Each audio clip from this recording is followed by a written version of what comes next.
Hi there, here's Chef Bonus, and this video it's all about important terms for review, and this is all about the culinary terms. And in this video, what I'm going to explain you today here is classification of soup. Right? So let's start. Before that, I welcome to my channel and do subscribe and do like my video. It will motivate me, and you can easily come to know what the next video that what I'm going to upload in YouTube. Let's go. Let's start with the points. Classification of soup. Soup can be divided into three basic categories. One is clear soup, then we have a thickened soup, then we have a specialty soup, and then the last one, which has not been included in this but this is there in this, is about the vegetarian soup and low fat soup. Now people are so conscious, so definitely this has been counted now. Let's go to the next slide. It's about the clear soup. In this video, I'm just explaining the main point that what we require to understand. That's all what I'm putting in this. So let's go to start with this clear soup. Clear soup are all based on a clear. Must be no lumps, no cloudiness, nothing. It must be completely clear as crystal. Right. This can be served plain or garnished with a variety of vegetable and meat. It is simply added some of things to be make it some of like meat chunks you can put in that, but not be make it so cloudy. It must be completely clear, so everything can visible perfectly. Under clear soup, what are the three things are there that we are counted in clear soup? The first is broth, then we have a vegetable soup, then we have a consomme. So these three are under clear soup, where I also explain these 3 points. Let's go to the next slide and learn about the broth, vegetable soup and consomme. Here we go. Next slide is about broth. Refers to simple, clear soup without solid ingredients. As I said, do you know the broth means? Exactly. Stock is with bones, which is cooked with bones, where the broth is simmered with the meat. Right. So let's see the next point. Flavoring liquid obtained from the simmering of meat or vegetables. So this is what all about broth. Simple way, just try to understand this in a very clear, right? One point, solid things there in this video, so you don't have to figure out any of books to figure out more about broth. Broth is simply that put the meat or vegetable to be simmer, and where the stock is made from the bones. Right, let's go to the next slide. Here we go. We have a vegetable soup. It's a clear soup, seasoned stock or broth. Vegetable is a common soup prepared using vegetables and leaf vegetables as primary ingredients. You know the vegetable soup, so there is no meat, nothing, only the main primary vegetables we're going to add in this, where it will give the most flavor but not going to dominate it, first of all, because vegetable soup is without any stock. It might be only using the vegetable stock we can use in this, so it's completely vegetarian stuff. So in this we're not gonna put adding anything, so flavor is matters first, where it matters, right? The flavor. So according to that, we have to choose some of perfect type of vegetables which can give a good flavor to it, right? That is all about the vegetable soup. Let's go to the next slide. It's about consomme. Consomme is a rich flavorful stock broth that has been clarified to make it perfectly clear and transparent. It completely clear and crystal, completely transparent, where you can see easily the whole bottom thing. So consomme actually what it process in which we use egg white to remove the fat and sediments. If you have no idea about consomme, you want to more understand about consomme, you can go and figure out in the previous videos that what I made it for stock. You can easily understand that how the egg white works to get the sediments fat absorbed and completely comes to the top, so we can easily remove it, and after that we can get the clear and crystal consomme soup, right? So this is all about consomme. Let's go to the next slide. Here we go. We have a thick soup. Thick soup, what is that? It's rather than transparent, right? It's completely opaque. You just can't see any crystallized, you can't see any transparency in there, right? So soup are opaque rather than transparent. They are thickened either by adding thickening agent such as a roux or by puring one or more of the vegetable or ingredient. The The thing is that the puree means like tomato puree you're making of it, or you're making of any other vegetable puree, or any different fruits you're making a puree of it. Like pumpkin soup is completely a puree kind of thing, right? So we're not adding any of other stuff in that, which can get completely clear and crystal. So thick soup is all about. Under thick soup, what we have here is cream soup, then we have a purees, then we have a barbecue, then we have a chowder, then we have a potage. So I'm going to make you know about this 5 important soup that comes under thick soup. So let's go start with this all 5, where I'm going to explain you this all 5 thick soups. So let's start with the cream soup. Here we go to have a cream soup. Cream soups are soups thickened with roux, beurre mane, liaison or other added thickened agent, milk or cream. Actually this helps to make more thicken, it get condensed, right? And cream soup, any of you making to make a little bit of thickener, like the thickener agent actually is we're going to use is a roux, beurre mane and liaison. These are 3 important thing that we generally use in cream soup. It is similar to velouté and bechamel sauce, right? Cream soup are usually named after their major ingredient, as in the cream of chicken or cream of asparagus. Any of making your asparagus cream soup, right? So definitely you're going to put some more carrot, some more onion sauteed, then we have a puree of asparagus, then we mix with it, then adding a little bit of beurre mane or roux, then added a little bit of milk or cream. It's up to you that how you going to make it, right?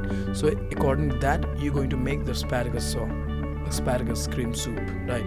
So that is up to you that how you make it. So this is what the procedure that I make it. Like any of the cream soup, they require a beurre mane or roux or liaison, or anything you can add a little bit is all about a cream and milk. So those things once a step inside, that's all you about a cream soup. Let's go to the next slide. Here we go about the puree. Natural thickened by puring one or more of the ingredient. This puree are not as smooth and creamy as cream soup. Cream soup is completely fine and smooth, where the purees is maybe have a mild rough structure, having a texture you can say on thing. Natural thickness puree is more than ingredients, right? It's not soup, it's not cream at all, creamy as a cream soup. Puree are normally based on starch ingredients that may be made from dried legumes. Legumes in the French word is called vegetables. So this is what all about purees. So clearly understand that everything making procedure is the same, but the thing is that is a puree that is some kind of smooth texture. So every level you can see the puree or anything that you can see, some of like a barbecue, then we have a potage, these all things, everything is same thing, all the content is thick soup, but the making is pretty similar. And after you can see the similarity of that, but the texture will be changed. Let's go to the next slide. We have a barbecue. Barbecue is a thickened soup made from the shellfish. It's usually like a cream soup or almost always finished with cream.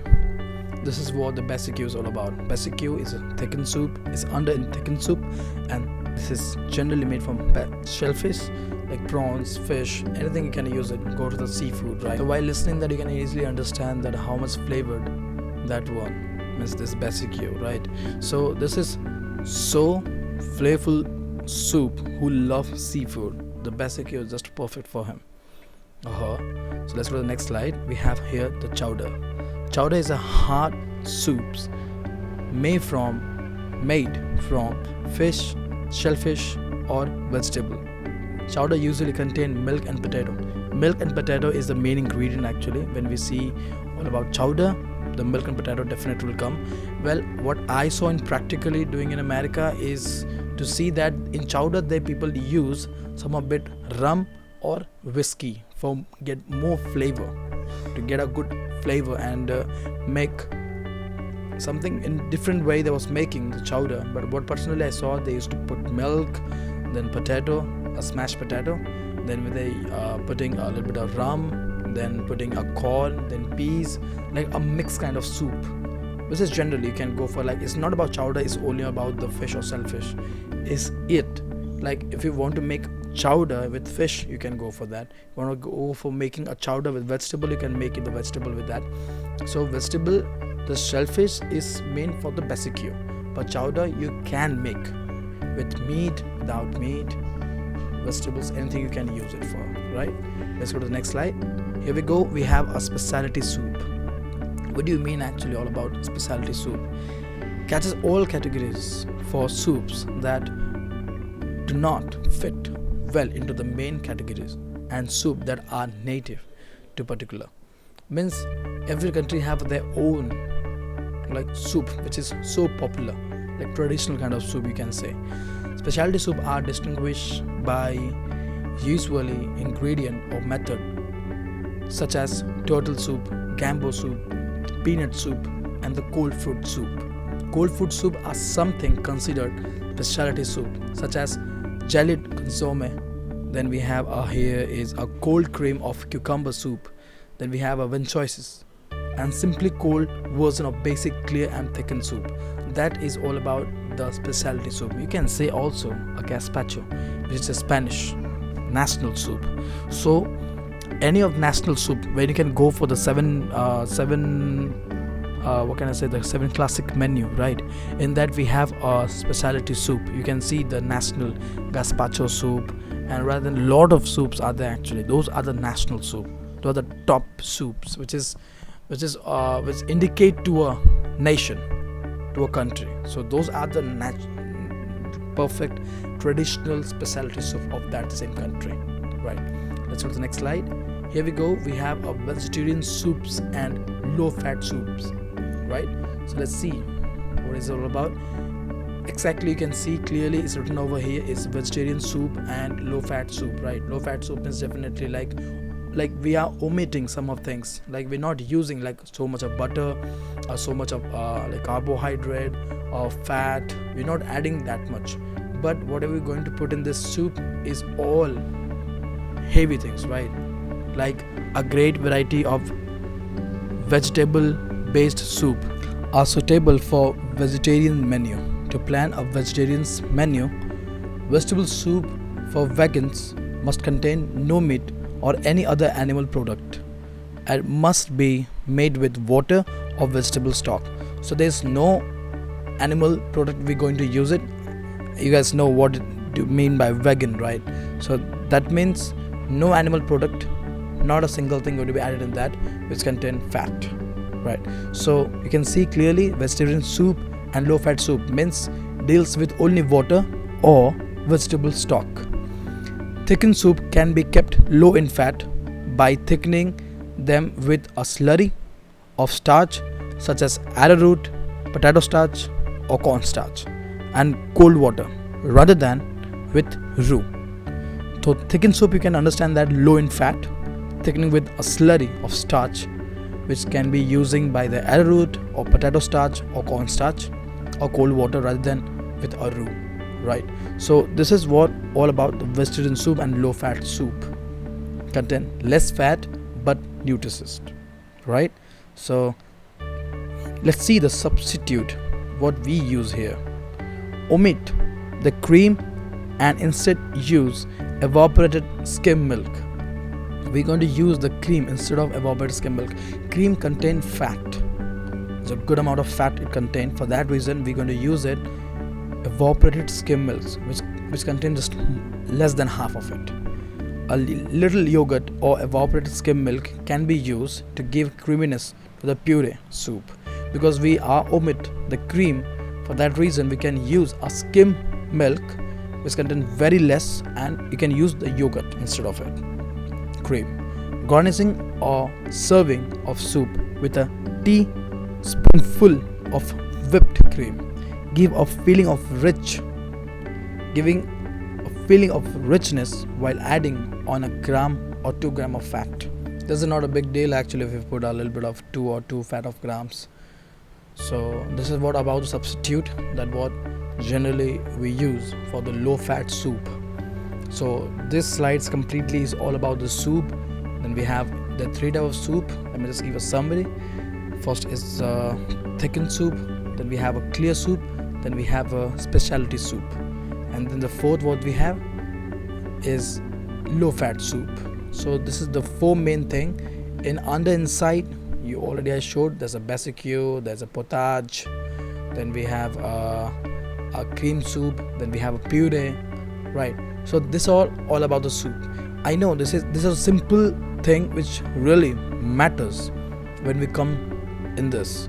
When you read this one, so you will definitely come to know that this is also important to understand the thick soup, what are things are comes inside in this, right? So that's the reason I'm sharing this kind of videos to you too. Like anytime you can just view this video and you can have a good knowledge about soup, right? Thank you guys, thank you for watching the chef bonus.